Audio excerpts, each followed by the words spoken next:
Older beginners can learn guitar. There's no secret sauce to being 15 years old that makes you become a guitarist extra fast. But there are some unique challenges that come with adulthood and learning to play the guitar, and I want to break down 7 of them. My name is Jake, and it is my life's mission to help adult beginning guitar players become guitarists. Kids have 2 things adults usually don't have when starting to learn guitar. The first is time, and the second is a group of friends who are doing the exact same or a similar thing.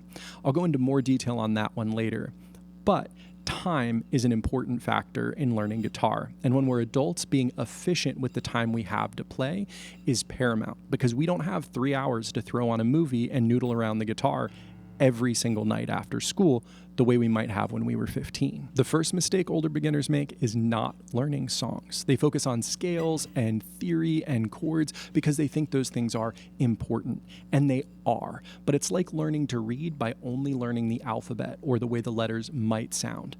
It's a lot easier to start reading simple books, even if there's a lot of pictures, and then going back and figuring out why those books made sense. Second is not practicing with a metronome. Music is organized sound. The organized part is time, and having good timing is the foundational skill for musicians. Use a metronome. Number 3, only practicing, never playing. My rule is play every day, practice most days. If you have dedicated 15 or 20-minute practice sessions 4 or more days a week, you're going to be able to see really good results. But you're going to be able to see much better results if you leave the guitar out of the case on a stand, and every time you walk to the bathroom, you pick it up and you strum just a few chords. It's going to be like a whole extra day of practice every 10 days. 4, doing it alone. I already mentioned how kids usually have a bunch of friends that are around them that are doing a similar thing. As adults, we don't always have that. Sometimes we're learning a new skill in isolation, but you don't have to. There's tons of ways to get involved. Open mics in your community, jams, groups that do it, taking lessons. Also, with the internet, there's thousands of ways that you can be in community.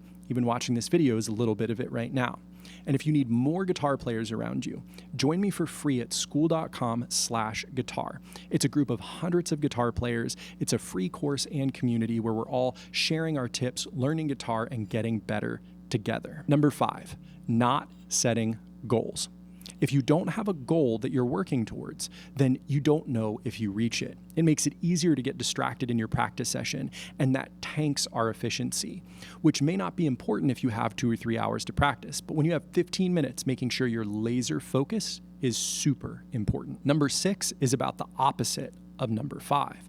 It's setting huge goals. Now, it's great to have goals and it's great to have big dreams, but thinking that I'm going to learn 50 songs in the next 2 months if I'm just starting out is a little bit too big of a goal. Now, I know the temptation. There's so much cool music and so much that we want to learn, but we really want to focus and limit ourselves and say, this is what I want to do. The example I like to use is saying, I want to take a solo on a blues song in the key of E for 2 choruses at an open blues jam.